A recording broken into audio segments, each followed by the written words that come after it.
What's up, everyone? My name is TJ Sparks. I'm with Celebration Worship, and today we're going to be doing a tutorial on how to run Ableton Live through Arrangement View.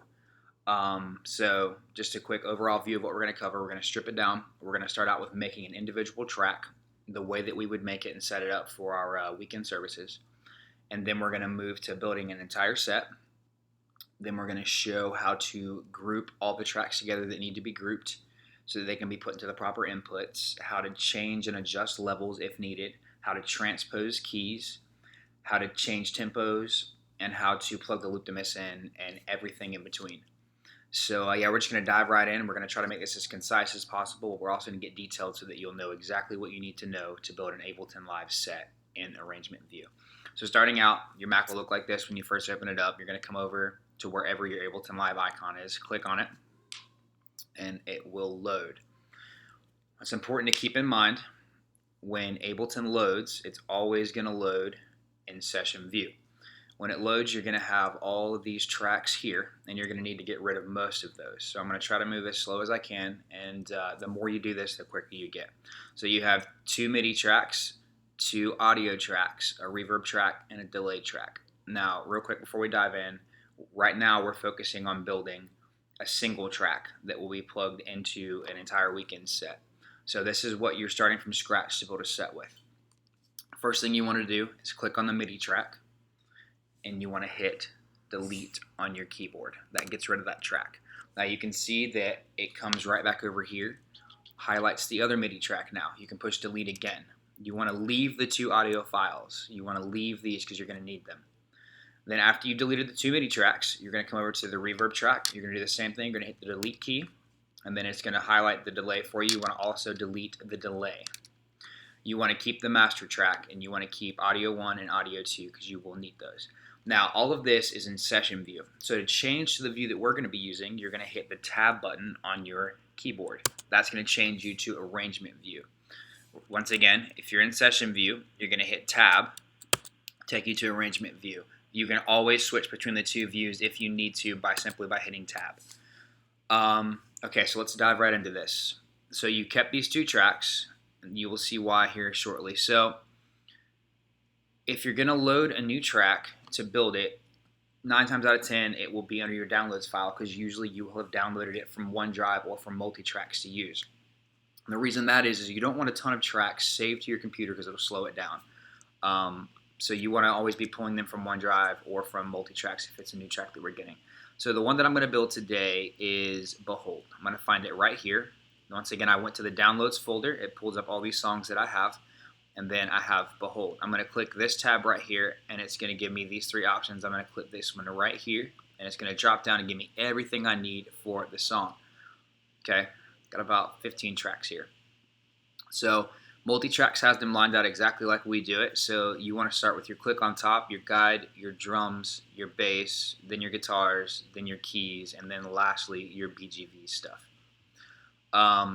That's just the way that we do it. It keeps things nice and simple, so you always know everything's at. So what you're going to do is you're just going to start dragging these tracks in. So you're going to take your click track first and bring it over, drop it. It's going to create a track over here titled click track. Then you're going to follow it right down. You're going to do guide. You're going to do drums. Sorry, I know this is a little bit tedious, but bear with me. All the way down. Now keep in mind, see how all the drum tracks are together, percussion and all that kind of stuff stays together. Then after bass, and the same thing. Anything that has to do with bass, synth bass, some tracks have like loop basses, they have special elements, all that kind of stuff all goes together. Then you come to your guitars, start pulling those over.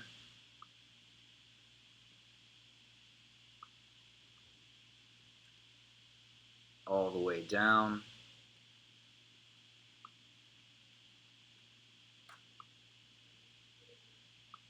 Just keep going. Bring your piano over, your organ. Now keep this in mind, some of these tracks you won't actually need for a live session, but it's very important if you're building a session from scratch. You want to go ahead and drag all the tracks over, because you want that to be saved with all the tracks in it. Because keep in mind, you can always mute these tracks when you're playing live, so it's very important. Even if you're thinking to yourself, oh, I'm building this track, I don't need BGVs. I have a lot of strong singers on this particular Sunday or whatever. It doesn't matter. You still want to bring them in. You want to have all the tracks that you have there because, yeah, this weekend you might have strong guitar players or you might not need all of these guitars or all these keys, but a Sunday might come later when you do. So you want the tracks already built and saved. You can just mute them when you don't need them. All right, cool. So we've already done this. Everything that we need to do, we have everything in. Now, the first thing that we're going to do is we are going to create our own click track. That is why we kept these two tracks because we're at the bottom here because we're going to need them. So multi-tracks click is good, but we like using foundations because it gives us a lot more control over what we do. I have foundations saved underneath my thing over here.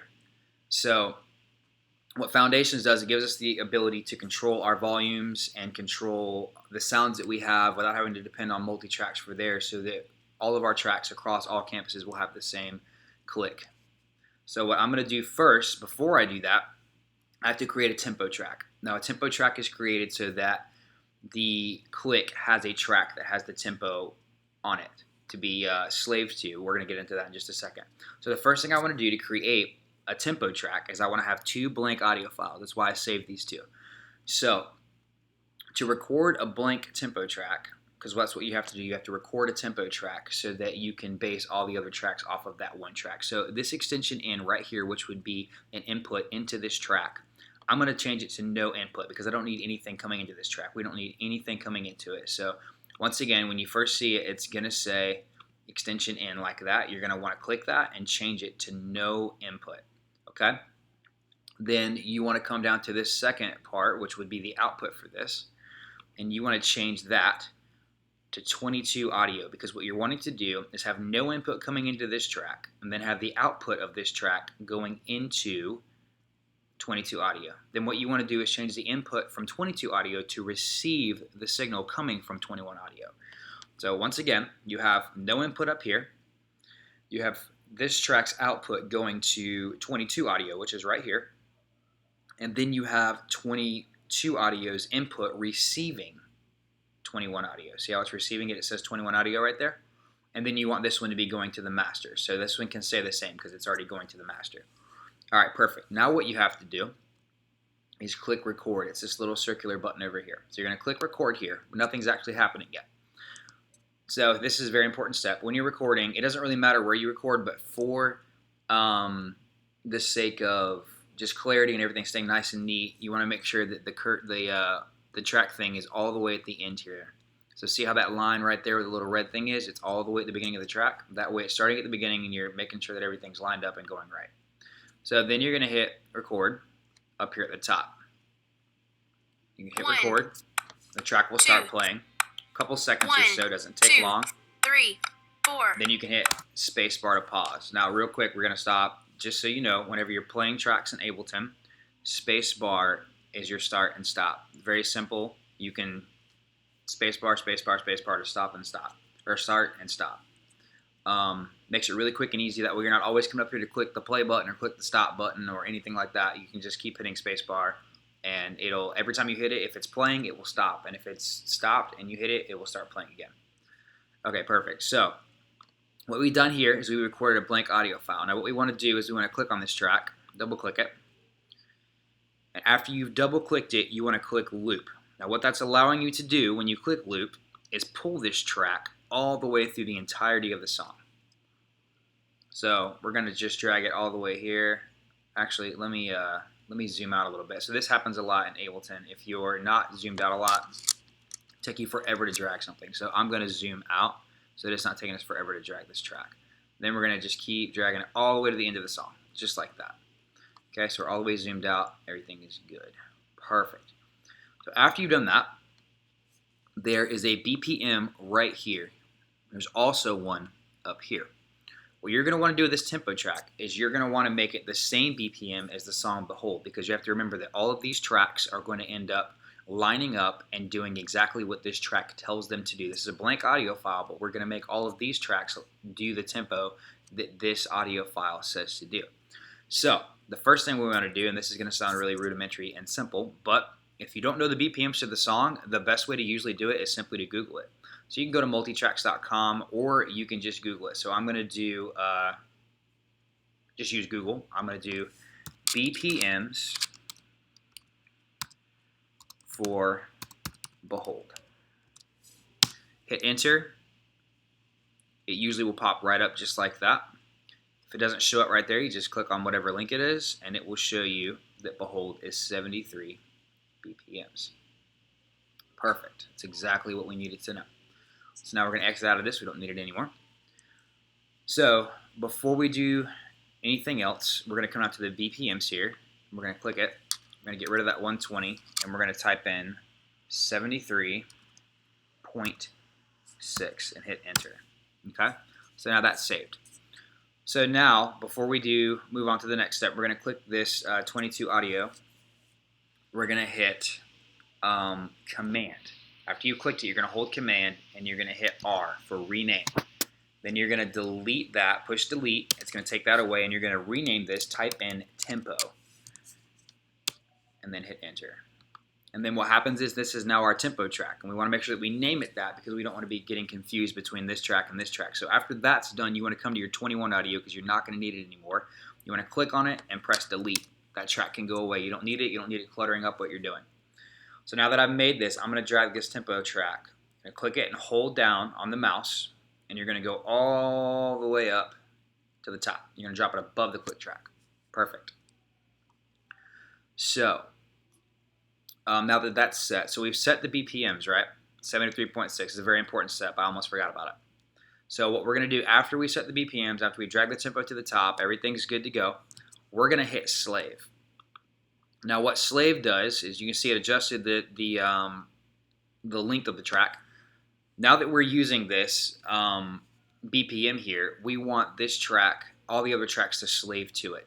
Because what happens when that happens is they're going to use this tempo track as their guide for what tempo they're going. So 120 BPMs was not the right BPMs. And by the way, anytime you open up Ableton, it's going to say 120 up here. But what you're going to want to do is change the tempo using this BPM, typing it in, and then you want to slave it to that so that all the rest of these tracks slave to it. So I'm going to go to the beginning of the song here, push play. Verse. Okay, see how this changed up here? 73.6. That's exactly what you want. Okay, now our next step is to click on tempo. I'm going to just keep that selected. Now for this one part, we're going to have to go to session view.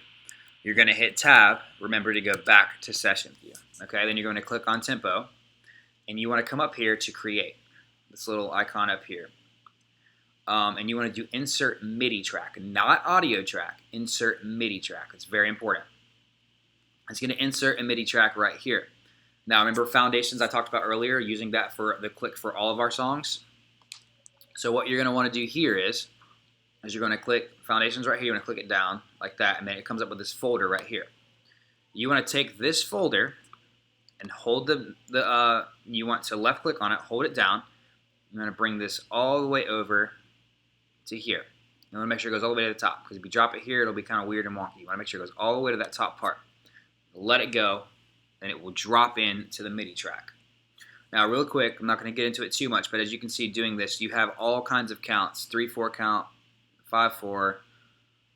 You have your 6/8. Oops, I moved over. 2/4, 4/4. Anything that you would need for a song. You have a 4/4 counting, which we give you a counting, but we're not going to need that because we're going to make our own guide. So what you need for this particular song is 4/4 count. Okay. So you're going to make sure, now if I were to do this without doing this step, it would drag all of these clicks into one track. So this is very important. You notice that they're all highlighted right now. You don't want them all highlighted. You want to just highlight the one that you want to drag over into the Ableton Live session. So you want to click again, and then it just selects this one track. See how that one's only separated? All right, this is very important. You're going to hold down, you're going to left click, and you're going to hold down on it while hitting tab to switch views. So once again, you're clicked on this 4/4 time. You're holding down the mouse, and you're hitting tab, and it's taking you over to this one. Now notice how you have this file over here where it opened up for you. Now what we have to do is drop this little thing that we were holding right here into this track. You can barely see it. So what I'm going to do is I'm going to hold Shift and hit the plus sign on my Mac's keyboard, and it's going to make the thing, the view smaller, so that I can see more detailed. So now you see how it dropped that little section of click there. You're going to do the same thing that you did with your tempo track. You want to grab the end of it, and you're going to want to drag it all the way to the end. Once again, once you've dragged it a little bit, you can hold shift and hit minus. Oh, I'm sorry, you don't have to hold shift, just hit minus and it'll pull out of that big view. Then you can come over here and keep dragging it all the way to the end. So what you don't want to do is if you're really zoomed in and you're trying to drag this, it can take you a long time to drag it all the way into the track. So you want to zoom the thing in and out. That way you're not ever dragging for days and days and days across the top of the thing over here. You want to make sure that you can do this quickly and efficiently. So now that that's happened, we have our click down here. So we have all of these settings. So you have an accent, click type, fourths, eighths, sixteenths, everything that you would need for a click. So the first thing I want to do is make sure that this is working properly. So before I delete this click track, I'm just going to mute it, and I'm going to come to the start of the song. Verse.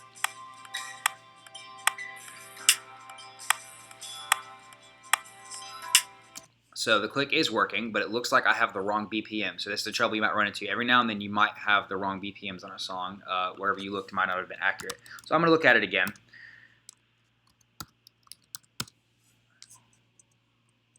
Click this one right here. So yeah, it's 74 BPMs, not 73.6. So I should have went to multitracks.com. That's a lesson learned right there. Make sure that whenever you are getting the BPMs that it's an accurate one. So 74 BPMs looks like that's the actual BPMs, not 73.6. So right here, 74 BPMs, it tells you the time signature, the length of the song, and the original key that it's in. Now we're doing it in the key of B for this thing, but the original key is B. So that's a great tool to know. Multitracks usually has any song that you ever will need, they will have all this stuff on it. So what I want to do, this is very simple to change. I want to go to my tempo track over here, double click it again. I'm sorry, don't click there, click here on the track, double click it. I want to change this to 74 now. So click on it, type in 74 and hit enter. Then this is also very important. So now that I did that, it should change, but every now and then the tempo won't quite change like it's supposed to. So I want to click master, and then I want to hit slave again. That way that it changes it. See how it changed up here? It was 73.6, and then it went to 74 after I did that. Now watch this. If I hit master just to show you something, it went back to 120. That's the default setting. But we don't want 120 for this song, so we're going to slave it. And again, all the tracks are now slaved and told to go to this tempo track. So now let's try playing the song again. I'm going to hit stop, which will always take you back to the beginning of the song. Hit stop, and I'm going to hit space bar. 2, 1, and that's 2, much better. 3, 4. Now I'm going to double click foundations over here to bring up this down here again. So that clicks a little bit slow for what I would like. So I would like to add some eighths in there. Verse. Kind of help keep time a little bit, especially with that acoustic guitar part. Perfect. Okay, I'm going to hit space bar to pause. I'm going to come over here to foundations. Same thing we did when we renamed the tempo track. I'm going to do command.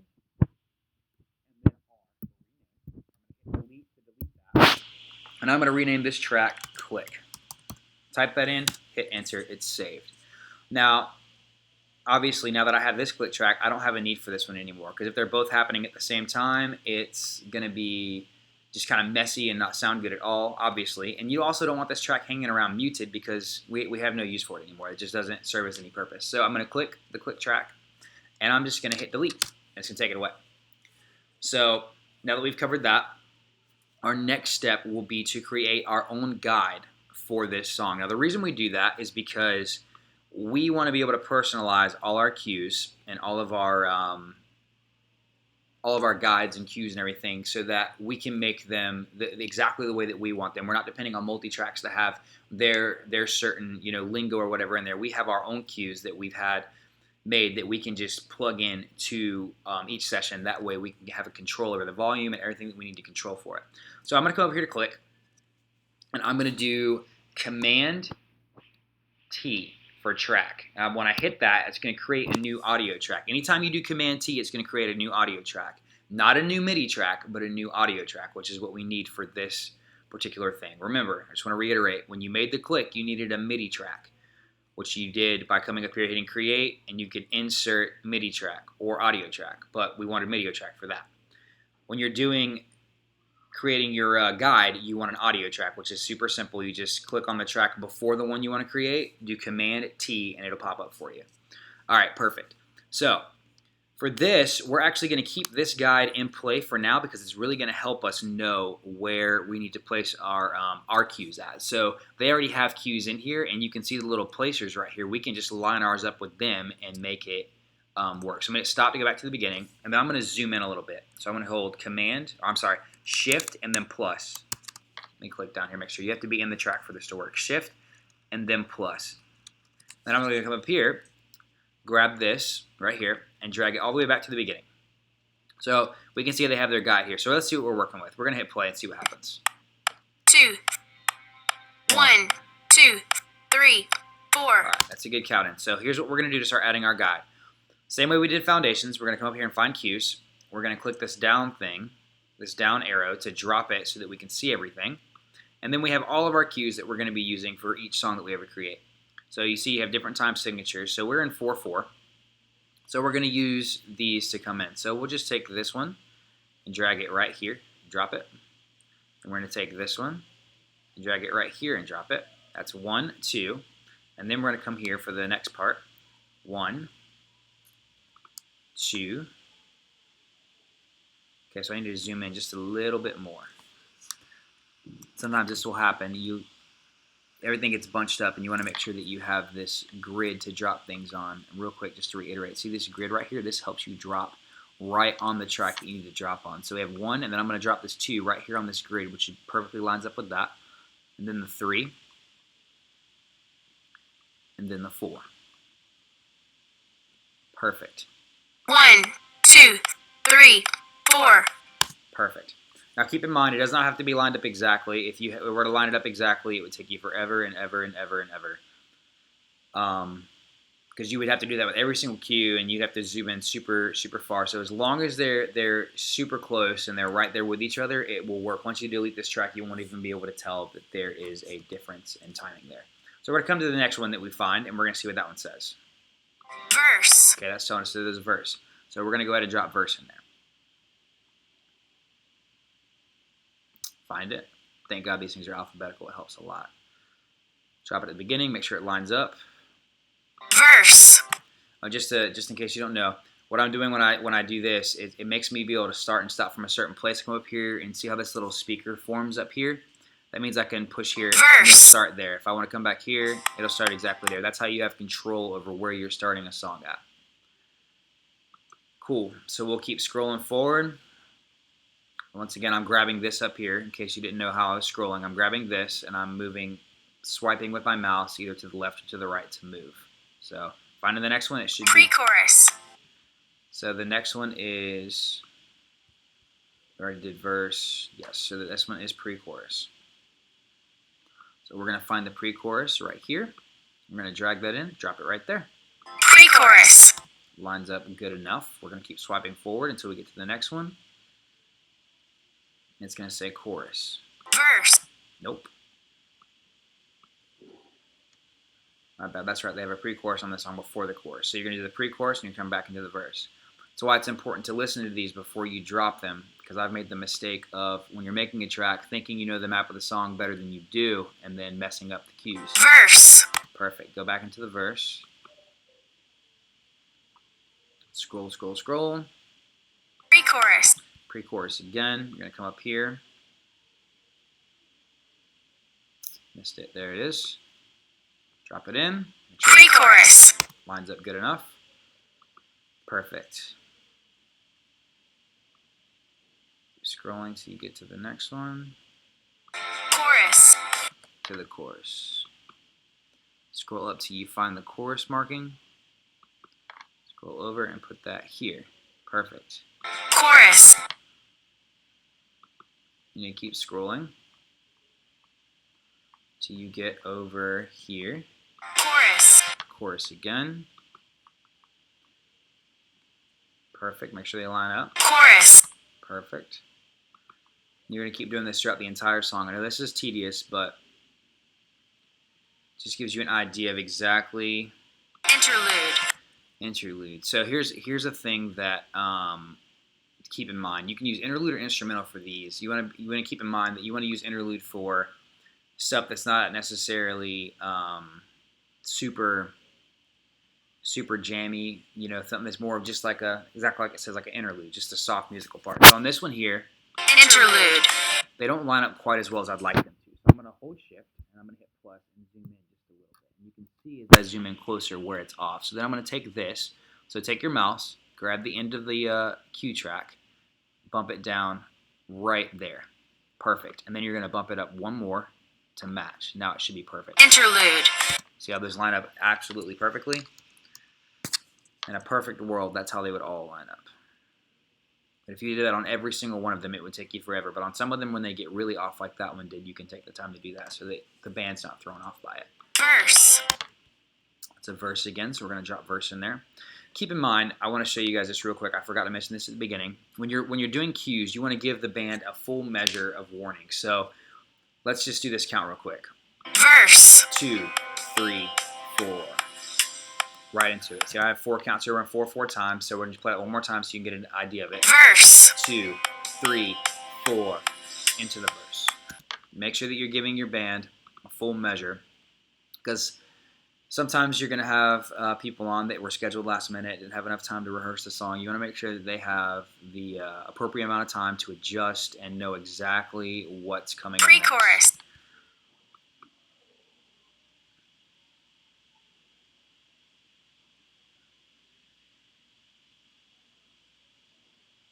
Find the pre-chorus one right here. Drop that in. Perfect. Pre-chorus. Keep scrolling down. Almost at the end of the song here.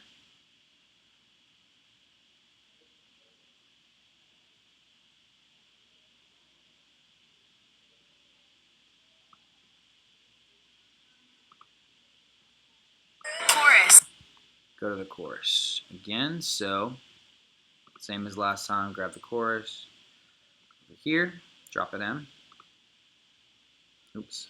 That's what happens when you accidentally grab that like this. It'll just start expanding on the song. So make sure when you're grabbing this that you always have the little hourglass or the magnifying glass over top of it so that it will drag. Keep going. Get to the next one. Chorus. Letting you know there's another chorus. This is near the end of the song where they get to that really big part. Keep scrolling over. Right here. Chorus. Chorus. Doing the chorus again, so we're going to drag another one in there. I know that seems a little redundant, but once again, you want clear communication, whether it's from the so when you're leading a band, you want clear communication with the MD mic. This track's doing the same thing. You want to make sure that there's really clear communication on every single one of these, so that the band knows, hey, we just did the chorus, but we're doing it again. You want to always make sure that the cues are almost over communicative, so that they can know exactly where they're going and they can feel prepared and feel confident. Bridge. Now we're going to the bridge. I'm going to bring this in there. This is the one that was off last time, so shift plus, remember. We're going to just snap this little piece off here at the front and drag this back so they line up a little bit better. Bridge. Perfect. And then we're going to keep scrolling over. Keep scrolling, keep scrolling. Bridge. Bridge again. This is that part at the end of the song where they do the get really low with the bridge. Keep going. Ending. Ending. This one's almost the most important one because you want your band to have a clear idea of when the song's ending so they can all crash out and swell at the same time. This is doing the same thing. It's not lining up exactly like I want it to, so I'm going to hit shift plus. I'm going to snip this little part off at the front. Then I'm going to drag this back right about here. Make sure they line up. Ending. Yep, that's good enough. Hit minus to get it to get smaller again. And then that's it. That's how you do guides. So I'm going to zoom out. Great way to double check your work. Make sure that you did everything well is to hit minus until you zoom all the way out into this bigger overall view of all the tracks. And you notice that wherever there's, on their guide, there's a track, you have a track too. So that's a great way to double check your work and make sure that you've done well. So we can see that everything matches up. I checked them all as I did them to make sure that they lined up, so we know that we're good there. So the first thing you want to do after you completed dropping your guide in, you want to come up here to this blank file, do the same thing you did on all the other ones. Hold Command, hit R for rename. Then you're going to do, just type in guide, hit enter. Then immediately after you do that, it's very important so you don't get confused. You want to come down here to this guide that you're not going to need anymore, and you want to go ahead and delete it because you're not going to need it, and you don't want two guides hanging out and confusing you. So you're going to delete that guide.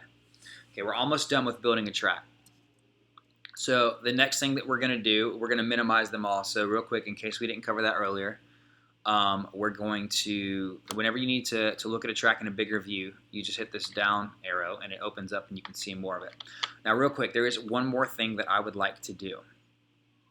After you create your guide and you know that it's right, we double checked it, you're going to want to consolidate it. And what that basically means is you want to select this track like this. So what you're going to do is you're going to click, go down the length of the track like this while still holding the mouse click down, and you want to kind of cover all of it just like that.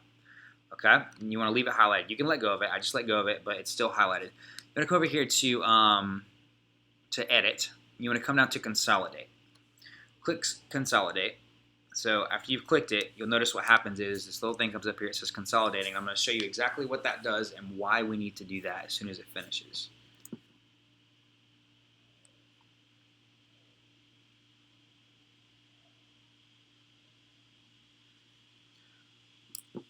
Takes a little time to do it because it's putting it all together into one track, which is exactly what we want it to do, and I'll tell you why, and you'll see why when we get to the bigger session we're going to be building. Perfect.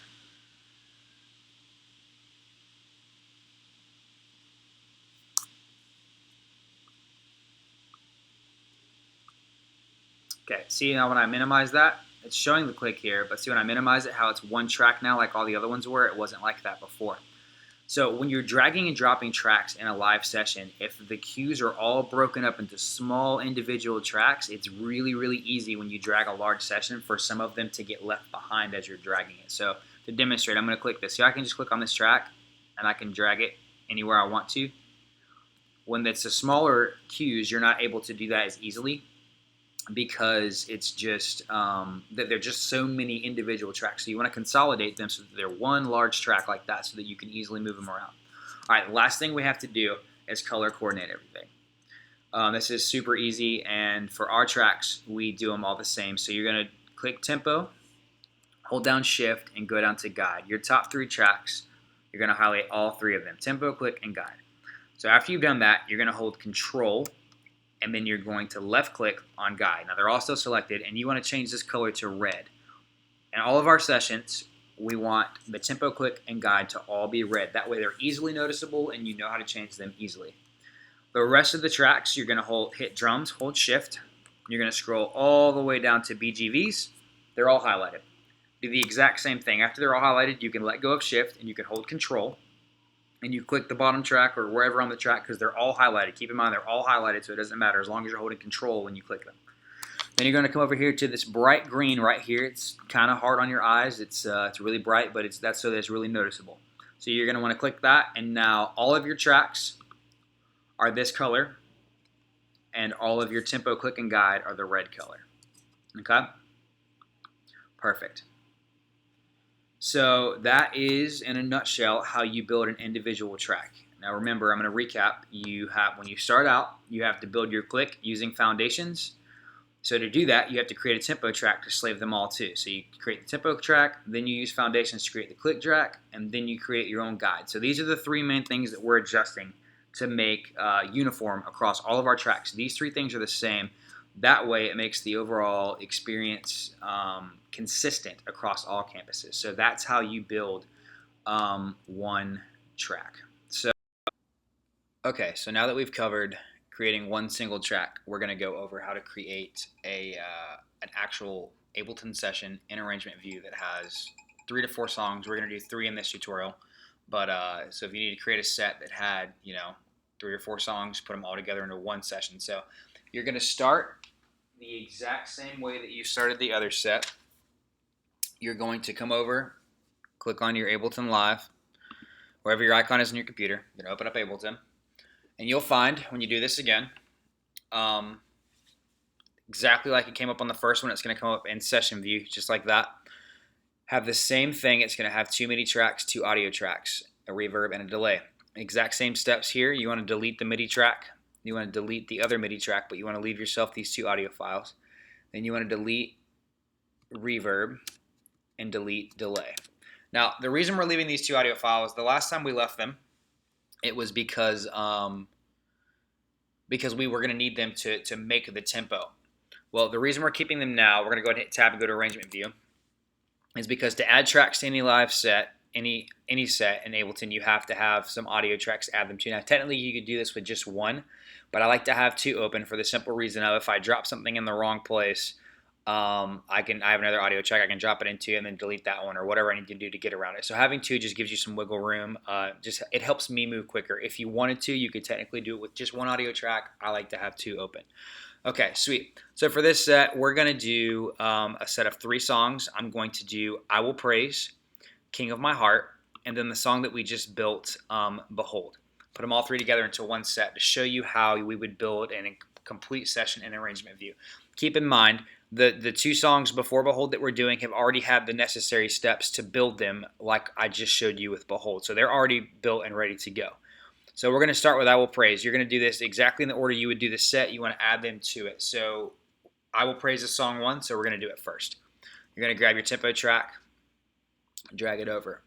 You're going to drag your click track. You're going to drag it over. Sometimes it takes a while. There we go. Then you're going to grab your cues track, bring it over. Unfortunately, you have to do this one at a time. I know many of you are probably thinking, why don't I just highlight these all with shift, bring them over? This way is the way you have to do it for everything to turn out the way that it needs to. So you're going to grab everything, bring it over. Same order. Notice how drums are first, then bass, then anything that has to do with bass, then electrics, and then after electrics are keys. I don't think this song has any BGVs. I could be wrong when we get down to it, but I don't think it does. Nope, so just keys after that. Notice that a lot of these songs that are song 1s will have a ton of keys tracks. So many keys tracks, which is fine. We need them to fill it up and make it sound good. It just makes this part a little tedious, but it's okay. They're there to help. Keep dragging them over till you get to the end. Cool. Great part about adding the first song is it's pretty much set up and ready to go. You don't have to do anything else to it. It can just stay exactly like that for the duration of your set. Now, I want to just speak to this really quick. So see how this thing right here, everything is lined up with 1. You want to make sure before you move forward that anytime you add a track that they're all lined up all the way over to this wall over here where the first little marker is. The reason being, if one of these tracks gets off a little bit, it can push the rest of your session off. So you want to make sure everything's like it's supposed to. All right, cool. Now we've added that. Just a quick tip for Ableton: whenever you're doing something, when you're done with it, go ahead and close it. It just gets rid of clutter and it helps you be able to focus more. And there's so much going on. You want to make sure that your desktop's not cluttered when you're doing it. So next song, we're doing King of My Heart, right? So we're going to go ahead and drop that down and do the same thing. We're going to drag the tempo track in. We're going to drag the click in. And do the same thing that we just did with the rest of them. We're going to drag all these tracks in one at a time. No, it's tedious. This is probably the most tedious part of Ableton, is having to do this part. But it's okay. Once you get the hang of it, it actually goes pretty quickly. I'm kind of moving slower right now just to show you how to do it. Once you learn how to do this, you can really fly with it. It doesn't really take that much time at all. It's just dragging and dropping. Perfect, almost done. So this song does have BGVs. Even if you're not going to use them, remember, like I said on the other one, you want to make sure that it's in there because you never know. Last minute, you might need it and you'd rather have it. You'd rather not need it and have it than not have it and then you need it. So make sure that you always have all the tracks that you might potentially use, which is all of them, in there because you never know. Bass player can cancel last minute. Some of your singers don't show up. Piano player gets sick, has the flu, whatever. You want to make sure you load all the tracks. Remember, if you don't need them, you can mute them. And we're going to get to that in a minute as we're covering this, but just keep that in mind. Always load all your tracks. All right, perfect. So we have song 1 and 2. Now, before we bring song 3 in, it's easiest to go ahead and do this now. What we're going to do is we are going to hit the minus button on your keyboard so that we can see the whole set. Now, you notice how right now click cues and all that aren't going as far as the track is here. Keep in mind, all of these tracks right now are slaving to this tempo track, the top one, because this one's underneath it. So right now they're all slaving to this one. So they're probably, all of them are trying to figure out where they're supposed to go. So right now they're going to the top one, which is this one right here. We're going to fix that when we do what we're about to do. So your first step after you drag song 2 in is to highlight tempo, click, and cues, and only tempo, click, and cues. Cannot reiterate that enough. Make sure that's all you highlight. So let me double check. Sometimes it's good to double check. Make sure I actually grabbed it. There we go. Make sure that you're grabbing all 3 tracks. It's very important. At the very front of the track, grab it after you've highlighted it. Now, once again, to highlight, you click, hold down, or you left click, hold it down, and you come all the way down, and then you make sure, see how it's kind of highlighting everything in black? Make sure that it does that. Make sure that it only highlights those 3.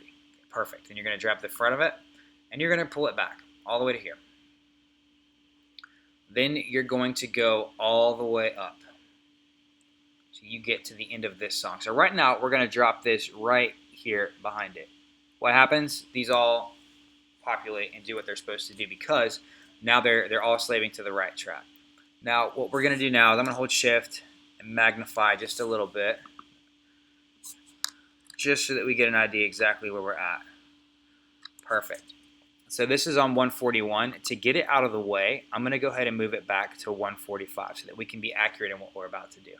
Okay, my next step that I'm going to do, all the rest of these tracks, I'm going to highlight them and bring them over to 145 as well. Because what we're going to do really quick is we want to get everything lined up perfectly before we get started with actually getting it where it needs to be. Because the reason behind that is right now, like I said, everything's slaving to that above tempo track, and we want to get these out of the way so that we can actually see how long the top tracks actually are. Because right now they're all confused and they're all slaving to different tempo tracks. So we want to get these brought all the way. Here, I'm going to hit minus so this goes a little bit quicker.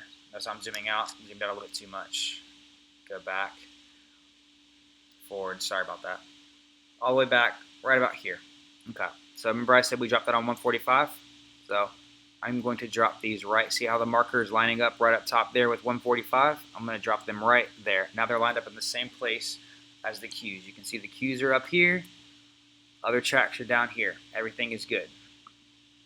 Perfect. Now what I'm going to do is I'm going to listen to song 1 to see exactly where it ends. We want to make sure that the transition between song 1 and 2 is flawless so that there needs to be no pause button hit. There needs to be no track triggering. You want to swell out of song 1 and then the guide come in 1, 2, 3 and count you right into song 2 without ever having to stop. So to do that, we have to listen to the end of song 1 and see how it ends. So we're going to start right about here. So this is the instrumental at the end.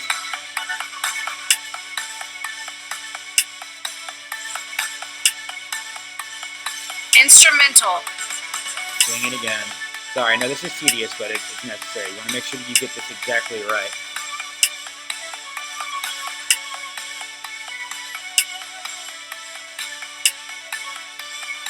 Ending. Right there, you want your next song to count in. So I'm going to say, yeah, right as soon as that says ending and they're crashing out, you want the intro to this song to come in. So what we're going to do is we're going to come over here, highlight all these tracks, just like that. We're going to bump them up right. See, I'm going to hold shift plus, I want to get this accurate as possible. It's okay for these tracks to overlap if you want to try. So I'm going to try here and see what happens. So let's just see what happens. Ending. That's a little too far. So there's going to be a little bit of ring out, but you don't want it to be quite that far. So I'm going to hold shift, push plus again. There we go.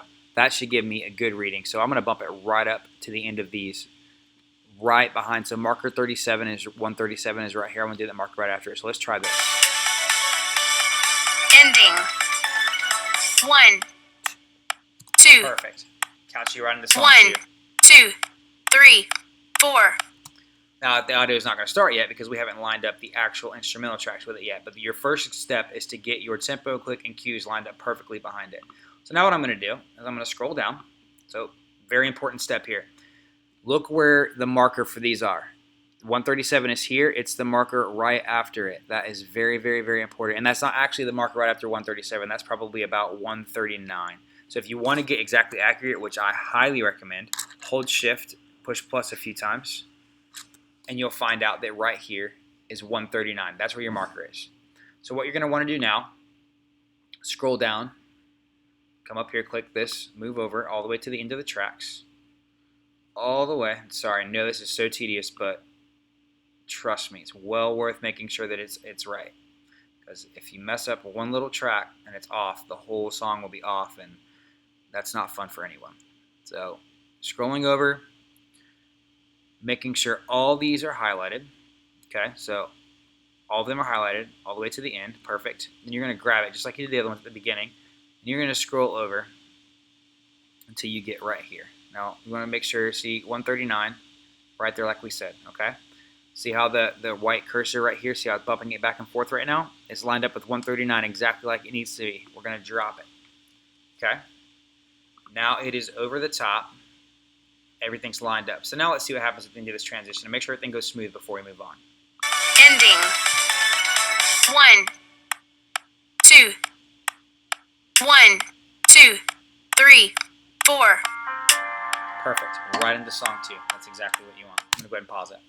Now, what happens here is we no longer need this tempo, click, and cues tracks right here because as you can see, we moved those up to the top. So what we're going to end up doing by the end of the song is all of your tempo, click, and cues are all going to be on the top here. And that's just helps so much as far as just regulating what's actually happening and being able to see it all in the big. So I'm gonna minimize out. Actually, I'm gonna hit the minus button, minimize out. That way we can see everything on the top 3 rows as far as tempo, click, and cues goes. So it's very important to be able to adjust those during rehearsal. So everything's lined up like it's supposed to. Everything's perfect. So what we're gonna do now is unhighlight so we don't mess anything up. We're gonna click tempo, hit delete. It's going to automatically highlight click for you, hit delete again, automatically hit cues, delete again. Now, let's say you accidentally delete a track. I just want to go over this real quick because some people think, oh God, I've messed up, I can't get it back. So let's say I accidentally deleted that drum clip.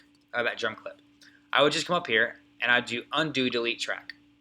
See how I brought back the cues track just like that? So that's very important to know. If you ever accidentally delete an important track that you need to keep, simply go to edit, undo delete track. It'll bring it back for you. So you brought click back again. So we're going to go ahead and delete those again, but just keep that in mind. It's important information to know. Okay, so now we have song 1 and song 2. Now we want to bring in, once again, minimize the song once you're done with it so that it's not over here kind of confusing and all over the place. Click Behold. We just built Behold, so everything's there. We're good to go. So same steps. You're going to start with your tempo. Start with your click and just keep moving down. Perfect.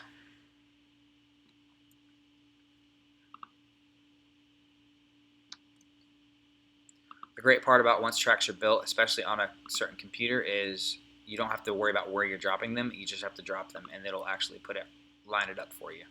Keep in mind, though, you always want to double check just in case. Every now and then something happens and one of them's off. So when I get done with this, I'm going to double check and make sure that everything's where it's supposed to be.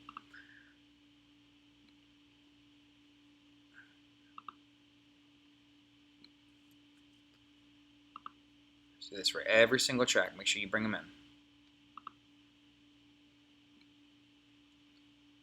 You don't want to miss that lead guitar line that you're going to need, and then your guitar player's not there and you need it, but it's not there. So once again, same rule for this song as all the other songs that I was just talking about. Make sure that you bring in all the tracks, even if you don't think you need them. Bring them in because you never know what's going to happen. You know, when you're dealing with a worship set, you never know. Emergencies happen. Sometimes people can't make it, and you want to make sure that you have the tracks there to use. Because if they're not there and you need them, then you're out of luck. Almost done here. I'm sorry. I know this is tedious, but well worth it. All right, sweet. So I'm bringing in the last track. We're going to do the exact same thing with song 3 that we did with song 2. We are going to drag it to the top here, okay? So same thing. I'm going to start here, highlight all 3 of them, just the 3 of them. Make sure you don't do any others. Hold this down. The very front, I'm going to go up here. Now here's the great thing about song 3. If it is indeed the last song of your set. If it's not, then that's a different story. But see, we don't have to worry about matching up song 3 perfectly. As a matter of fact, I'm going to hit shift and plus. So we don't even need it to be really that close to song 2, because what you don't want happening is for there to be a really short gap between 2 and 3, and then a pastor's coming up to set up altar, or one of the worship team members is setting up altar, and the track starts, song 3 starts because it's right after song 2, and you're having to struggle to get your band to stay on song 2. You want to leave yourself enough gap, because song 3 is going to be a song that you trigger with your Looptimus pedal, which we will get to in a second. But you're going to always trigger song 3 or whatever the last song of your set is with the Looptimus pedal, because there's going to be an altar moment before, more than likely, and you're not going to have to worry about rolling right into that song. You're going to have your keys players, guitar swells going on with no tracks, and you're going to wait until they pray, and then after they pray, then obviously you're going to go into the song. So at Celebration, that's the way that our flow is usually: a song 1, a song 2, an altar moment, and then a song 3. So that makes song 3 set up a lot easier. So you see how I have it way far away to give you context. So on this song here, I have these two interlooping with each other because you want it to be tight. You want that transition to be super smooth. You're not stopping. You're rolling right from song 1 to song 2. When you're rolling from song 2 to song 3, there can be a huge gap because that's going to be triggered from a Looptimus pedal or from the laptop, because we're going to have to stop at the end of song 2. We're going to have to stop the track completely and wait until the altar moment's over and then start. And then that's when, we'll get into that in just a second, markers come into play. I'm going to teach you how to set markers, which will help you start songs in the middle of your set, wherever you need to set. But we're not there yet, so we're going to keep moving forward with this. So once again, very important, I dropped this track here. I need to make sure that I know exactly where I dropped it. So I'm going to hold shift and hit plus a bunch of times. So I hit it on 233. Okay, I zoomed in about 3 clicks. 233 is the marker that I did that on. So I want to come back down here. I'm going to scroll over to the end of my song 3. And I want to grab all of these tracks just like I grabbed all the tracks before, all the way back. So I'm going to just keep zooming. Matter of fact, I'm going to hit minus so that it zooms faster. I'm hitting minus on the keyboard to zoom out. It makes this process a lot quicker. Now, they're all highlighted. I'm going to go back up here. See, I'm scrolling up. I want to grab the front of the track. Now, to give you the why behind the what, it's always best to grab the tracks from the front, because you are going to be dropping them. Gotta zoom back in. Hold on. Shift. From the front all the time. So you want to make sure that you are holding the front of the track. It makes it a lot easier to drop, because these can be really easy to get off if you're not careful. So I'm going to scroll all the way till I get to, I said 233 before. Yes, that is the marker that I'm on. So I'm going to come up, see how the white line there lines up with 233 perfectly, and I want to make sure that all these tracks are lined up with each other, and I'll explain that in a second after I drop it. So once again, holding left click, I've selected all these and I've held on to it all the way to 233. I'm going to drop the track. Okay, the tracks are in. You want to make sure that they all line up over here. So if I was here, I don't think it'll let me, but let's just say I was here trying to drop them here. I would not want to do that, because I would be dropping them one track down from where they're supposed to be. So make sure that they're all where they need to be on the line. 233, right here, everything's lined up. Now let's double check it. Go back up, where's clicking cues at? It's on 233. Let's push play and make sure it plays right. 1, 2, 1, 2, 3, 4. Perfect. Song starts exactly like it's supposed to. Hit pause.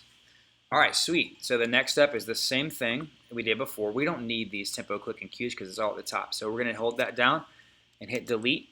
It'll go to the next one, hit delete again, and then it'll go to the next one, hit delete one last time. And you're good to go. All your tracks are set. Now here comes the next part of this.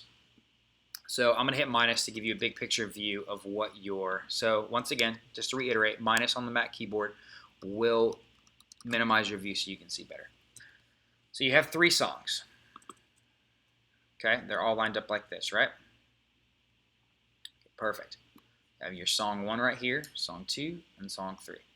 Our next step is to break off everything into groups. The reason we have groups is because we want to be able to send the signals from a group of tracks into our audio outputs and into the sound system, as well as into our Avioms or our in-ears interface that we're using. So can you imagine if we had one track for drums, shakers, claps, effects, just for this one song, and then for all the other songs they have multiple drum tracks as well? It gets super confusing. So what you want to do is group everything into one so that you're not having to go through and assign each individual track to an output. So we're going to start with click, tempo, and cue. So I'm going to do tempo. Now this is very important. You're not going to hold shift to select everything. You're going to hit command. So you're going to hold command, do tempo, click, and cues. And then while still holding command, you're going to hit G for group. It's going to group them all together into one group. Now I'm going to click on group and do the exact same thing we did on all our other tracks when we renamed them. I'm going to hold command and I'm going to hit R for rename. See how it highlights it for me? I'm going to hit delete and I'm going to name this group click cues all. That lets me know that it's all the click and all the cues so that I understand exactly what I'm looking at. Now when you group things, I'm going to go over this really quick before I move on. You have two minimizing options. You can minimize it like that and it shows them like this in a very lesser view so you can still see them and see what's going on, but it's not as cluttered. And then you can fully minimize like that and you can still see them for now, but once you get all of these into groups you won't really be able to as much. So I'm going to go ahead and maximize them like that, but I'm not going to do the full view. Okay, I'm going to do that for now. Our next step is going to be to group all the drums together. Now this is a little bit more detail oriented simply because there's going to be a lot of drum tracks. So I'm going to click drums and I'm going to hold command and I'm going to click anything that has to do with drums. So notice I get to bass. I'm not clicking on bass right now, just drums. I'm going to go down to song 2. That was song 1. This is song 2. Highlighting their drums. Now I'm going to go to song 3. Drums, drums, drums. That's all the drum parts, right? Now while holding command, you can do the exact same thing again. Hit G for group. It's going to group all of those tracks together into one group as you can see right here. Do the same exact thing. I'm going to hold command. After I've selected group 5, I'm going to hold command and I'm going to hit R for rename and I'm going to name this drums all. Same thing, two minimizing options. I'm going to minimize this one, and then I'm going to minimize this one, get it kind of clean and out of the way for now. So all of our drums are now grouped into one track. Okay? We're going to do the same thing for bass. All these bass tracks hanging out over here. We're going to start with song 1. Bass, hold command, synth bass. Bass, synth bass. So they're all selected. Oh, I missed one right here. That's why you got to make sure that you're paying attention when you do things on Ableton because every little detail counts. Bass there. So now they're all selected. Okay, so now I'm going to keep holding command and I'm going to hit G for group once again. It's going to group them all together. Just like that. Bam, bam, bass track there and then the 2 bass tracks there. Same exact step. Click group, command R for rename. We're going to name this bass all. Enter so that it takes it. Sorry, I know this is tedious. Now the electric guitar part is kind of important, so make sure that you get this part into your brain. So we have electric guitar 1, electric guitar 2. So you want to make sure on songs that have that kind of stuff that you separate electric guitar 1 and electric guitar 2. So I'm going to do command and I'm going to group all the electric guitar 1s together. The reason being, you want to be able to mute electric guitar 1 if you have a strong electric player on that can play the lead lines. There's no need for having these lead lines playing if your guitar player is fully capable of playing. That being said, you also want them all grouped together in case you just have a rhythm player on and you need the lead lines. That way you can easily mute or unmute the electric guitar channel. So I've selected all electric guitar 1s, which are your lead electrics, and I'm going to keep holding command, hit group, and I'm simply going to name this group command R for rename. EG1 for electric guitar 1, all. That's all your electric 1s, which are all your electric leads. I'm going to minimize this up. The next step you want to do is group all your rhythm guitars together. Now, a guitar 2 falls into that category, as does, I held shift. See, that's why you don't want to hold shift. Hold command, not shift, and then electric guitar 2 there, and then notice on this song we have several electrics, but they're all rhythm electrics. So we're going to put them all together with electric guitar 2s. We're going to leave acoustic guitar separate for a reason, and I'll tell you that in just a second. So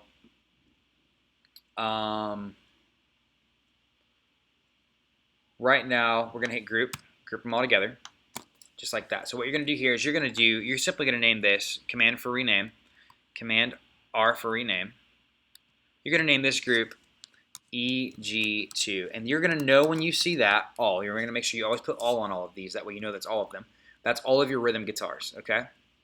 Now, You're going to do the same thing with keys. Anything that is keys related, that is like synth, pad, all that, it's all going to go together under keys. So you're going to hold Command and you're going to do all of your keys, but not your piano. Very important. You want to keep your piano separate, and I'll tell you why also on that in a second. Piano, keep it separate. So keys there, 2 pianos here, which is fine. Keys 1, keys 2, keys 3, even strings, it's going to go in there. I missed it, organ, that counts as keys. You want to put organ in there with that. All that kind of stuff, it's like synth pad, organ, just your regular pads, all that stuff. You want all that together, okay? So it's all together now. Same thing, I'm still holding Command. I'm going to hit G for group. Then I'm going to click the group, Command R for rename. I'm going to name this Keys All. I'm going to minimize it up so that it's not in the way, and see how much cleaner everything is beginning to look. Look at this. You have all your tracks are now very consolidated, very neat, very clean. Next step here is going to be to do piano, group them all together. So same thing, hold Command, piano, piano, and piano 2. Now the reason that you want your piano separate is sometimes when you're playing a set, you're going to want to bring your pads up really loud to kind of fill the room where you're playing at, and your keys player that's on might be a strong piano player, so you don't really need a piano part, so you can mute those. But also, you want piano and pad separate, because a lot of time what happens is if you're trying to boost your pad volume to fill the room, and there's piano grouped with it, when they boost that pad to really make it sound nice and full, the piano is going to get really, really loud too. So what the audience is going to hear is really loud banging piano parts, when what you're really wanting is more of that pad to give you that filling of the room at certain areas. So you want to make sure that piano and pad is always separate, and the same reason for acoustic guitar. We're getting there in a second, but there's going to be a lot of parts in the song when you're going to want to boost just the acoustic guitar by itself and not the rest of the electrics, because you're looking for that particular sound. So that's why you want them to be separate. So right now we already have piano highlighted. We're going to do Command G for group. All the pianos are now grouped. So we're going to hold, we're going to click it again. Command R for rename. We're going to do piano all. Not keys, but piano all. That way everybody knows that it's your piano parts. Minimize those up. BGVs, you're going to group those together. So Command, then do Command G for group, then do Command R for rename, and then BGVs all. Perfect. So minimize that up. Acoustic guitar has its own separate track just because there's only one of them. So we don't need to create a group for it because there's only one acoustic guitar track. If there was an acoustic guitar track on song 1 or 2, we could create a group called Acoustic Guitars All. However, this one guitar is the only acoustic guitar, so we're just going to leave it acoustic guitar. Perfect. So now, as you can see, all of these are super consolidated, super concise. It's much neater, much easier to see the big picture. So if I'm playing a song, I can see exactly where I'm at. I know that I'm in song 1 right now, but it's not huge. I can see the entire song and be able to tell exactly what part of the song I'm at. So cool. We're going to move on to the next step, which is very important as well. So we're going to start with, we'll start with clicking cues. So let's say you're in a set and you notice the cues are really, really, really loud. You kind of want to adjust them. It's just too much. They're too loud in everyone's ears. Even front of house is telling you, hey, I have cues all the way down. It's still blaring. So what we're going to cover right now is adjusting volumes. It's very important. There's going to be times when we're going to do our best on our end when the tracks are sent out to have them all at level volumes. But every now and then, it'll slip by. It won't quite get that adjustment made that needs to be there. So you need to know how to adjust volumes on the fly. So let's just say, hey, cues across the board are super loud. How can we fix that? Now, you could do this way if that was the only problem. You could hit Tab and go to Session View. Click and cues are all together. So if cues were cues were as loud across the board, you can come over here and you could pull the volume to them down like this. So just notice how I can bring this all the way down, go up to here like that. But what I like to do, which is a much more effective way of doing it, is you can double click the tracks and it gives you the option over here for each individual one. So the reason you want to know how to do this is, let's say cues on song 1 were really loud, but cues on song 2 and 3 were fine. If you came over to Session View, once again hitting Tab, and adjusted them from this volume right here, you'd be bringing all of your cues down. And if you did that, you would be, so yeah, song 1 would sound right, but then song 2 and 3 would be too quiet. So you want to come to each individual track like this. So right now I double click this one, and we have the example here. I'm going to come over here and I'm going to adjust the volume this way. Notice how I'm on this thing right here. I'm adjusting the volume this way. I'm going to bring the cues down a little bit. So I'm going to go to song 2. Well, look, they're loud too. So I'm going to bring those down about the same amount. You're matching the wavelength too, by the way. You want to make sure that they're even across the board. You want to make sure that the wavelength, so see how that's bigger than those two were? Bring it down to about the same wavelength. Makes all the volumes equal across the board. Bring down this one just a little bit more to match those. Perfect. What you're going to want to do, if there's a volume issue, now this is what I would do on my end. If I'm adjusting all of these, I'm going to go through and do this for you before you ever get the track. Drums. See, that drums is a lot louder. So what I'm going to want to do is bring these drums up a little bit. These drums are quiet. We're going to bring them up a little bit. Shaker. Very, very quiet, and that's an important part of the song. You want that up. You want that to be in there. So we're gonna bring this up just a little bit so it can be heard in the track. Claps, same thing. We want those to be a little bit louder. We're gonna pull those up. Once again, most of this will be adjusted when you get it. This is the stuff that I would do before you ever got the track. However, it's important to know how to do this. Bring that one up just a little bit more too, so that you know how to make adjustments on the fly if need be. So let's say that this percussion part right here is really important, and let's say I missed it. You want to know how to come in and turn this up yourself. So let's say front of house is, hey, that percussion part that's in song 2, it's really prominent, but I'm just not hearing it from Ableton. Is there any way you can turn it up? Well, you don't want to turn all your drums up, like I just said. You want to find this individual track, which would be this one on song 2, and you want to turn it up. Same thing with this song. Yeah, look, see, that's really, really quiet. We got to adjust that on our end. We want to bring that up. Now, not too loud because you don't want it to overtake the song, but you want it to be prominent. You want it to be there. Perfect. So drums are taken care of. That's good. I would do this across the board and do all the tracks that way. So I'm going to do bass now. Let's do bass. Double click it. Yeah. It needs to go up just a little bit. The wavelengths are a little too small. Bring that up just a little bit. Same thing here. Let's bring that up just a little bit. Now, I put my wavelengths right about here. I'm going to want to match those. These are close, but we're going to go up just a little bit with it. Same thing with this song. Yeah, it's a little too quiet. We're going to bring it up right about there. Maybe a touch louder. Perfect. Synth bass. A little too quiet. I want to bring that up. Perfect.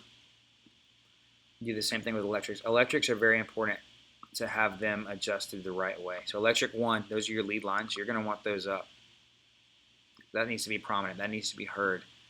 So see, this one was already loud. The first one was not. So that helped the first one out a lot.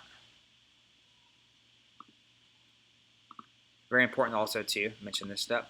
Make sure that you look at the whole track, because you don't want to be,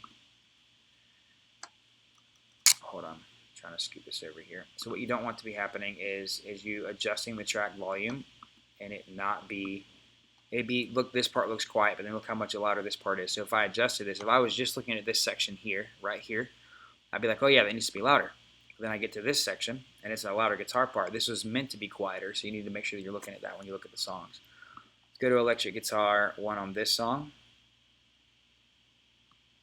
Looks good. Electric guitar 3 on this song. It needs to come up just a little bit. Electric guitar 1 on the 3rd song, sorry. Come up a little bit. Okay, perfect. Now we're going to do our rhythm guitars. Perfect. E guitar 2, that's all your rhythm for this song. You want to bring that up right about there. This one looks good. We're going to bring it up a touch. This one has a lot of electrics. It's a very electric driven song, a lot of rhythm. I'm going to bring those up just like that. Perfect.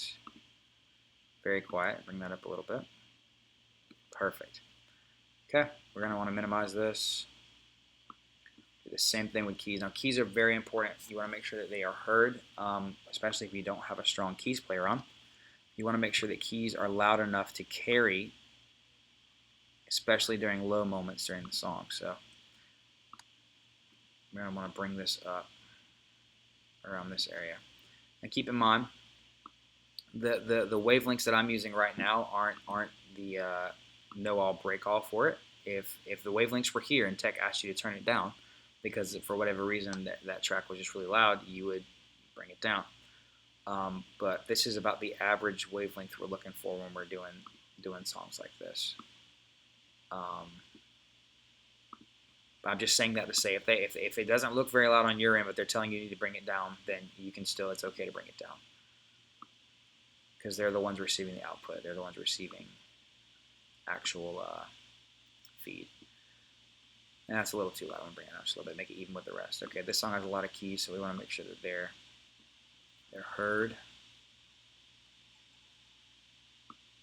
Sorry, I know this is tedious. I know I keep saying that, but a lot of these processes are tedious. And keep in mind, what I'm doing right now, like I said, you won't have to necessarily go through and do all of this on every track like I'm doing. That's going to be my job to take care of. What I want you to have the knowledge to do is to be able to come in and adjust one track if you need to, because on the fly, I'm not going to be at every campus all the time. I can't be everywhere at once. So whenever you need to be able to adjust something, it's very important that you know how to adjust it.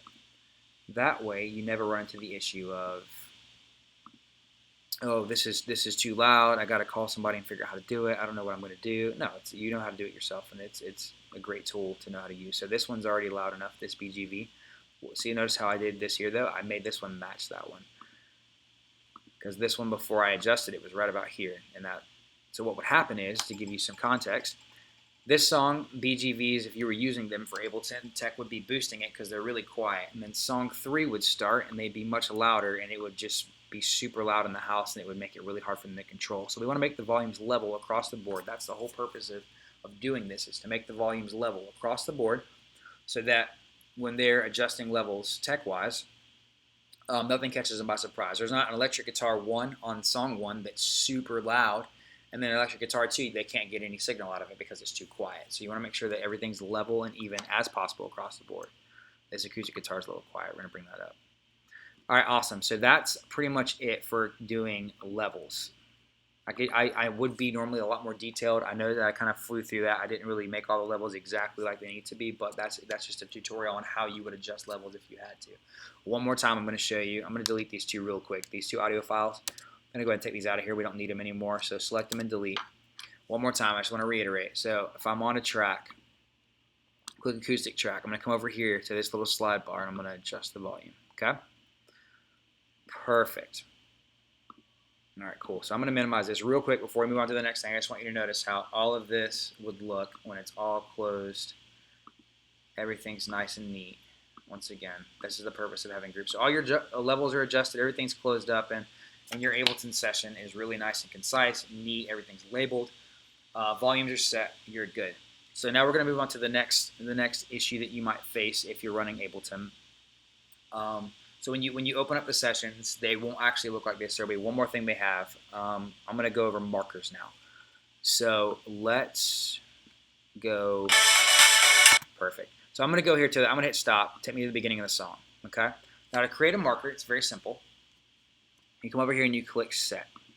It's set a marker. See that marker right there? It's exactly what I wanted it to do. So I'm going to click the flag. I'm going to do Command R for rename, and I'm going to name this song 1. Hit enter, it's saved. So now what I want to do, that's my song 1 marker. So now anytime I need to start song 1, I can click this flag, 1, push 2, space bar, 1, 2, 3, 4. Click the flag again, 1, goes back to it. Now what I need to do is I need to zoom in on this a little bit. So I'm going to hold shift and push the plus sign to zoom in. I'm going to go to song 2. This is a little trickier, but notice how this marker that we talked about before right here is where we want song 2 to start. 1.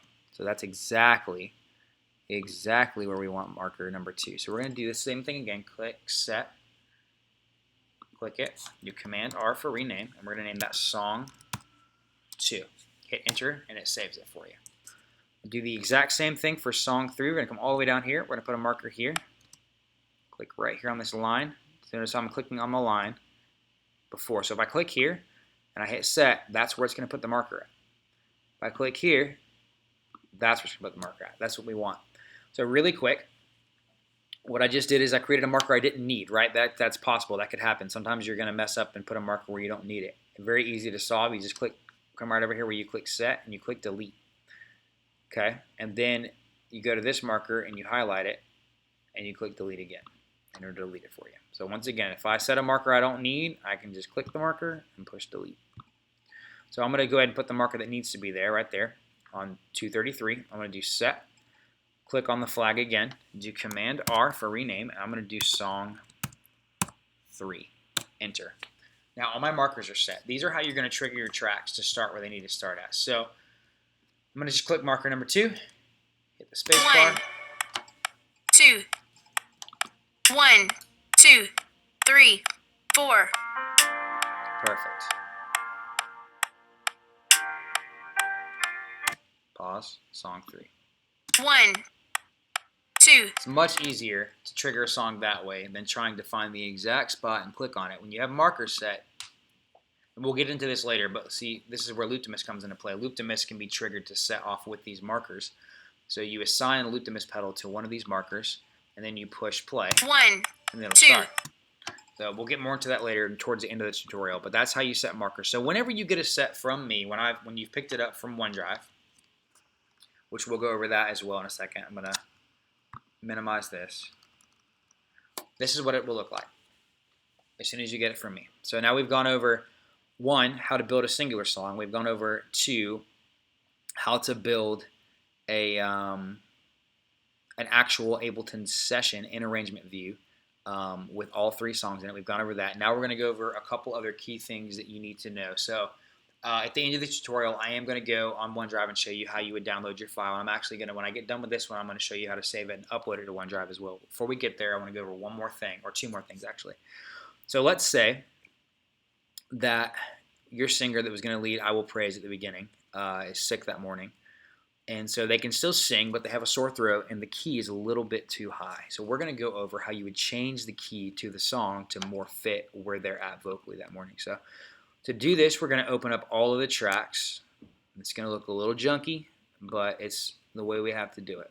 So I want to make sure that they're all open before you start doing this, because once you start doing it, you don't want to have to come back over here and open up anything. You want it all to be open and in front of you.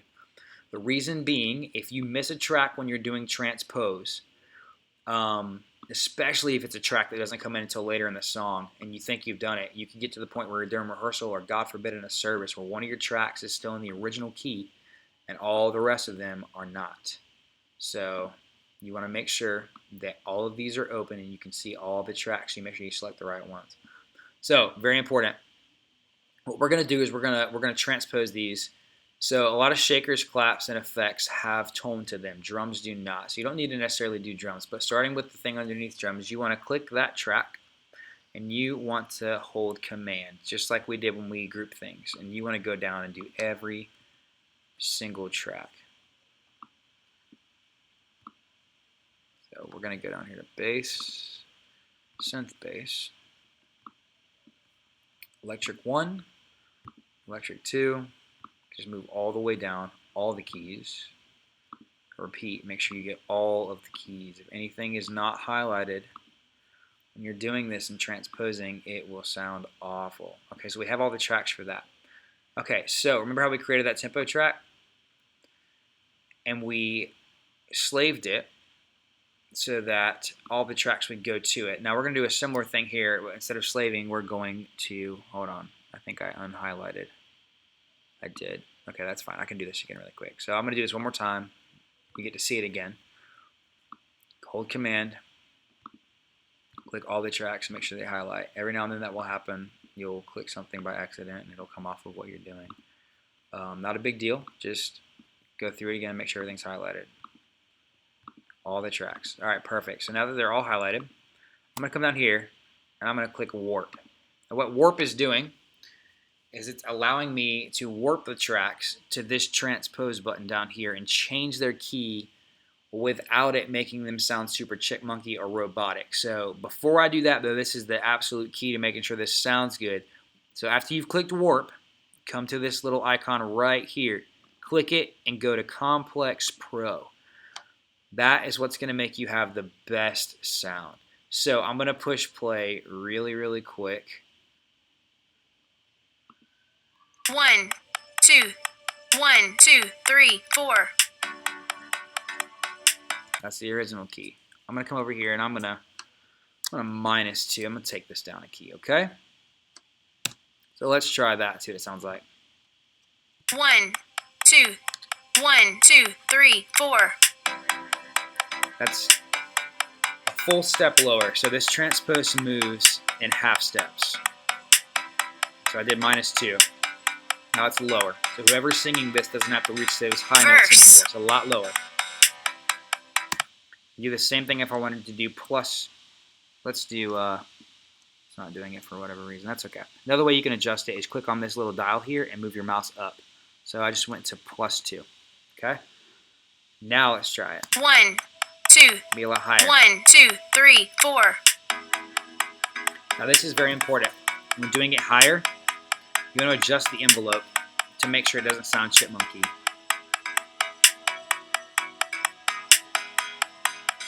Verse. So when you tune it up more, you want there to be less envelope. So you want to almost take it completely out. When you're tuning it down, you want there to be more envelope. 1, 2, 1, 2, 3, 4. You're going to click on it. You can either type the number in or you can use the mouse while you're still clicking on it to slide your finger up and it'll change it. But that helps you with sound tones to make it not sound so robotic. So if I'm going down, I want my envelope up. If I'm tuning it up, I want my envelope down more. And that helps you with your overall tone. So it's opposite. Remember, if you're tuning up, envelope down. If you're tuning down, envelope up. 1, 2, 1, 2, 3, 4. Now this is a lot of steps. This is 4 full steps up. Now I want to just say this really quick. It's very important to keep this in mind. Transpose is a great tool, and it can help us out exponentially when we're, need help vocally if we can't quite reach a song. But I would never recommend using transpose to change a song so drastically from, let's say, from a guy key to a girl key. So let me use the example of Lion and the Lamb. It's in the key of D for the girl key of A for guy key. You wouldn't really want to make that big of a swing on the transpose because even though this program is amazing and it makes it still sound fairly normal, when you get into transposing, keep in mind one of these is a half step. So if I wanted to go 4 full steps, I have to do -8. So if I'm doing something that drastic, the program can help me a little bit, but there's not much it can do to make the song sound as good as it could. So if you're going to do a song in a girl or guy key, I recommend getting the actual multi-track in that key. And then if you have to make small adjustments like plus or minus 1 or 2, that's perfect, and it helps you there.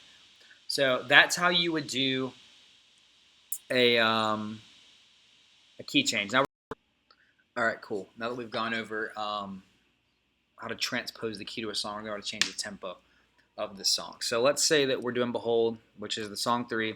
It's a slower song. 74 BPMs feels about right. That's the tempo they wrote it in. But let's say for whatever reason, it feels a little draggy. It's just not feeling quite right. It feels like it needs to be maybe 75 or 76 BPMs. Well, Ableton gives us a great tool to change that. So notice how we created this master tempo track. That comes into play here. That's one of the main reasons why we do it that way as well. Is because we have a master tempo track to slave everything to. We can change this tempo track and it'll make all the other tracks do what we want them to as well. Now, to make that happen, you just click on each individual track and you click warp. What it's going to do is it's going to warp the track to whatever the tempo track is saying, just like you warped it when you transpose it to whatever you were saying. So this is a little tedious because you have to do them all individually. That one was already warped, so I'm going to warp it again. I made a mistake there. So that's also every now and then one of these will already be warped when you open it, especially if you were playing around with transpose earlier like we were. So just make sure that you're not going on robot mode and just clicking the warp button just to be clicking it. Make sure that, so if I open this up and it was orange, oh, it's already on, I don't need to click it again because that would really mess you up if it wasn't on. So you want to double check and make sure that it's highlighted orange like that so that you know that you're good to go. And make sure that you're clicking each track. You don't want any of them not to have the warp on because if they're not on, if warp's not turned on, that one track's tempo won't change when the other ones do change, and it will throw everything out of whack, and your band will be wondering what's going on, and you'll be wondering what's going on, and it's just a mess. So make sure you're very detail oriented here and make sure that you click each track. This one's not going to let me do, oh yes, I'm going to do that. Perfect. Okay, sweet. So what we're going to do now is go up here to the tempo track. We're going to click the BPMs, right? And we're going to change them. So it was 74. Let's go to 76. Okay, we're going to hit enter. Now notice how it's 120 up here right now because we're in no man's land where there's no tempo track. So what we're going to do is we're going to do master and slave again to update this one. Now when I click it, To start, notice how it went from 74 to 76. 1, Now all the tracks 2, are together. 1, 2, 3, 4. Just so that we know that it absolutely is working. Let's bump it up to a noticeable, let's go up to 80. Hit enter. Master and slave. Verse. Change to 80. See how much faster the song is? Bring it back down to 74.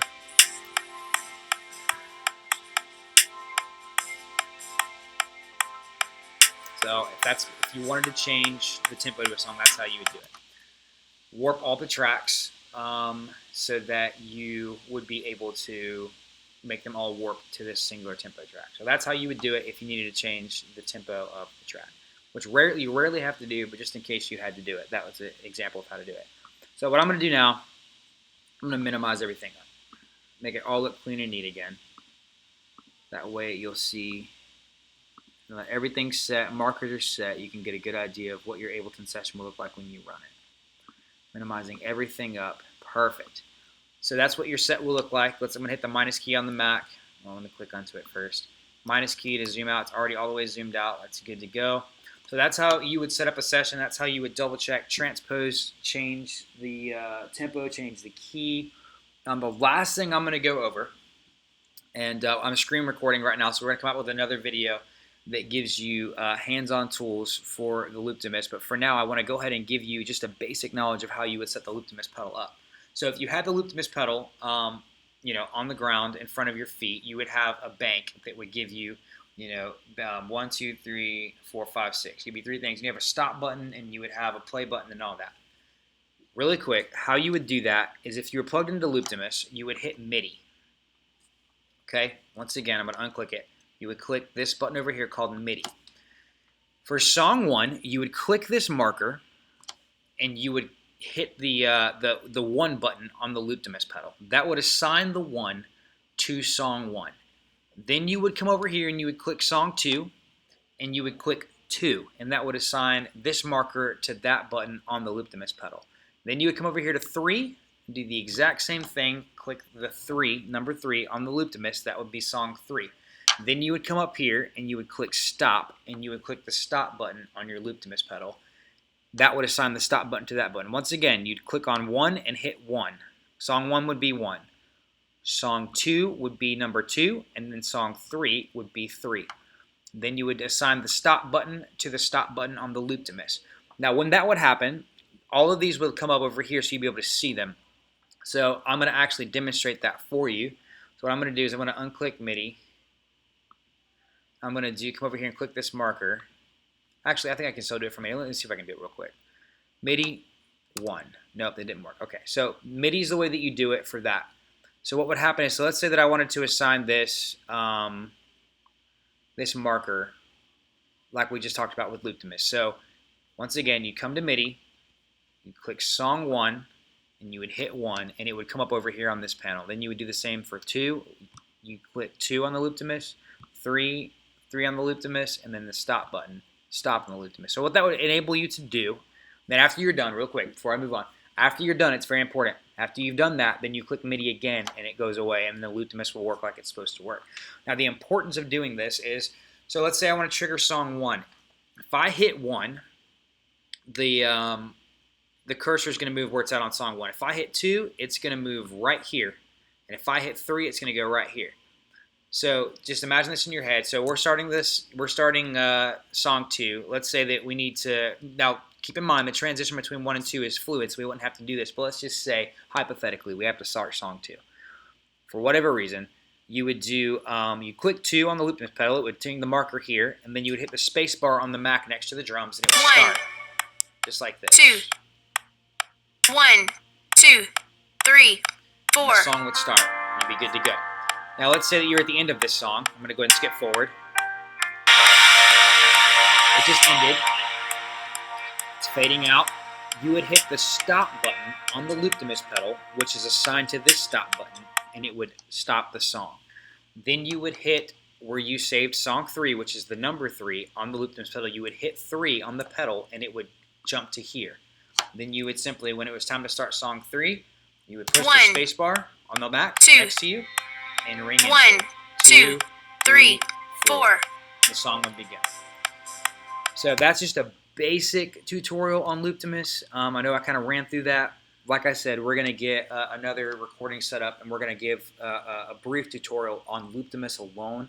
That way you can really dive into the details of that. There's a couple of other things I'd like for you guys to be able to do with Looptimus that's really cool. Not going to jump into that here because we're screen recording, not video recording. All right, so now that we've covered everything that entails building a large group track like this, I want to cover one more thing. So you got your markers set up. We just went over how to do Looptimus, how you click, MIDI, set all that up just like we just talked about. Last thing I want to cover is when you're at a campus and the laptop's hooked up to the system, how you would go about setting your outputs. So really quick, you're going to hit Tab and go to Session View. So you're in Arrangement View now. You're going to go to Session View. The reason we use Session View for this is just a lot simpler to see everything. So notice how these are say extension out on them and these say master. You want to make sure that all of these stay extension out because you're going to want to use the outputs to go to the system so that you can hear the tracks in your in-ears and so they can get them through the house. That's how they get their signal. So now that you say extension out on your all of your audio too, so what's basically happening, this is where this is going to be sending the extension out too. So now that you've done that, a very important step that you want to make sure that you do next is you want to go in each individual group up here and you want to click this open. You want to make sure that all of these are going to the group. So see that says group, but this one says extension out. You want to change that to group. You want them all to be going to the group. Group, group, group. The reason that is because we're going to use this one track right here, this one grouped track, to send all of these to one group or to one output. If one of these was, let's say, going to, let me open this back up, but this one was going to master, and then this was closed and you couldn't see it, you would be thinking that click wasn't working because everything else is guides coming through, everything else is coming through fine, but you couldn't hear the click. And you say to yourself, well, I set the group to extension out and I assigned the right output, but it's not working. The reason would be, if you go check here, it's very simple, just change this from master to group. Now it's going to the group like it's supposed to, and the group is assigned to go to extension out. The next part is, now here, because I'm not actually hooked up to a output system, you're not going to see the options. So pretend on all these where you see these things right here, so extension out, you would see channel 1, channel 2, 3, 4, 5, 6, 7, all the way down. Now, depending on what campus you're at, you're going to want to find out from them what channel that you want all of your click and cues and all that stuff to go to. So at Midtown, those are a certain number. So at Midtown, click and cues go down 9. So this group assigned click and cues, I would click extension out, I would find channel 9, and I would assign it to that channel. Then I would go to the next channel, drums. Drums go to channel 10. So same thing, I want to make sure that these are all going to the group, and it looks like they are, which is great, but you always want to use this down here, slide all the way over and make sure they're all going to the group, and we see that they are. That's perfect. That's exactly what we want. Close it back down. Once again, they're all going to the group, and the group's going to extension out. Then you want to click this, and you do the same thing. You'd find channel 10 in this list. It'd just say 10, and you'd click 10, and now that's going to channel 10. You would do the same thing here. Bass would also go down channel 10 at Midtown right now, so you would do the same thing. You'd open this up. You'd check them all, make sure they were all going to group. They are. Perfect. Close it back down, click this, and you would assign it to channel 10. Then we get to electrics. Electric go to channel 12. So you would just do this right here. You'd make sure that they were electric 1 was all going to group. Then you would close it. Then you would do the extension and you would find channel 12. You would do the exact same thing with electric guitar 2. All going to the group. It's perfect, exactly what you want. Extension out, you click here and you would go to 12. Keys, it's channel 11. So you do the same thing. They're all going to the group. That's perfect. That's exactly what we want. Then we would assign this to channel 12. Piano, which would go down channel 12, would be the same thing. Make sure they're all going to the group. And then you would assign this one to channel, I believe it's 11. So keys and piano go to 11. So that would go to 11 here, and then BGVs would go to 12, and acoustic guitar would also go to 12. Notice how I missed to do extension out on acoustic guitar. Very important that you check all of them. So I'm going to change that to extension out. Okay, so then BGVs, you do the same thing. All these BGVs, you would double check and make sure that they are all going to the group. They are, so then you go here, you change the extension out to channel 12, just the same as electric. So we don't have a lot of outputs at Midtown yet, so they have to share a group. And I know that sounds confusing. So drums and bass go down the same channel. So I know what you're thinking. You're probably thinking, well, what if bass is too loud? That's why we have these adjustments right here. You can adjust the volume right here because they're both going down the same. That way tech doesn't have to worry about adjusting it on their end because they're connected. We can adjust it here ourselves. So this is the master volume for the entire group. So remember how we talked about adjusting each track's individual volume to make sure it's at the right level? Well, once that's done, let's say bass as a whole is loud. It's just loud across the board. Song 1, Song 2, Song 3. We would come here and we would drop it down a little bit, and that would help us with our volume. So 1, going through, 2. we're just going to do a test real quick. 1, 2, 3, 4. There's no bass coming through, so I'm going to use a different track. Let's say drums. Let's say drums are too loud. You'd pull this down. See how that lowers the level that it's coming up? That way that you're not getting as strong of a signal, and that would kind of solve that problem. Okay? So I hope this has helped with the outputs. I'm going to show you one more time at the end of the video just to reiterate. So after this, you're in arrangement view. When you get done with everything, you're in arrangement view. Now, one last time, we're going to hit tab and go to session view. And remember, all these audio files have to be an extension out, and all of these have to be going to the group. So you want to make sure that they say group. Minimize them back up and go down the list. So the first step you want to do, make all these go to extension out. The second step you want to do is make sure that each subfolder underneath each group is all going to the group. Okay, awesome. Now that we've covered how to set all of our outputs and how to make sure all the groups are going to the right outputs, we're going to go over one last thing before we end this tutorial. So I'm going to go ahead and go back to arrangement view, and then I'm going to show you how to save this session. Firstly, because you don't want to lose all the hard work you've done if your computer were to crash or something like that. And secondly, I want to show you how to save it so that you'd be able to upload it to an external hard drive, or so that you'd be able to upload it to OneDrive. Just so that you'll have that just in case you ever need to do that. So it's pretty basic, but I just want to make sure that's super clear. So what you're going to want to do, I'm going to minimize Ableton. You're going to want to go to your Finder. You're going to go File. Go to File, and you're going to create a new folder. I'm just going to create an untitled folder over here. We're just going to rename that folder. Let's rename it Ableton Tutorial. Obviously, you would name it whatever you wanted to name it for whatever your set was. Like, say it was the weekend of July 22nd or whatever the date was. You would make that date so that you know what that is. So I'm going to do that. Okay, that's created now. Now what I'm going to do is I'm going to go back to Ableton. I'm going to click File, and I'm going to save live set as Ableton Tutorial Set, saving it to the desktop. I'm going to click Save, and it's going to save it. My next step, this is very important. So now that the file's saved, if I were to upload it just like this to OneDrive or to an external hard drive, it would pull all of these files, but they would be blank audio files and they wouldn't actually play on another computer. So what I want to do is I want to go to Collect All and Save. And you want to make sure all these boxes are checked yes. Now after you click Collect All and Save, once again that's under File, you're just going to make sure those are all checked yes, and you're going to hit OK. And what's going to happen is it's going to come up little time here. It's going to take it a while. What it's doing is taking all these files, it's pulling them together, and it's making the set actually where when you upload it to another, computer somewhere, whether it be with OneDrive or an external hard drive, all the files will actually be there. So now that it's saved to my computer, my next step would be, and I'm not going to go through all that, but you would just take the file and you would compress it into a zip file. Once you've done that, you can simply upload that to OneDrive, or, like I said, share it to an external hard drive so that you could upload it on other computers. I just wanted you to know that, just in case. I know that sounds really simple, but when you do all this hard work to make a session, you want to be able to share it and use it on multiple computers if you need to. I hope this video has been helpful. I hope that this has been really clear and easy for you to understand.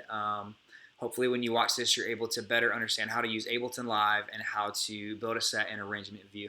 If you have any questions, you can leave them in the comments below, and I will do my best to respond in a timely manner. I really appreciate you taking the time to look at this video, and I hope it's helped. Once again, I'm TJ with Celebration Worship in Jacksonville, Florida, and thanks for taking the time to check this out.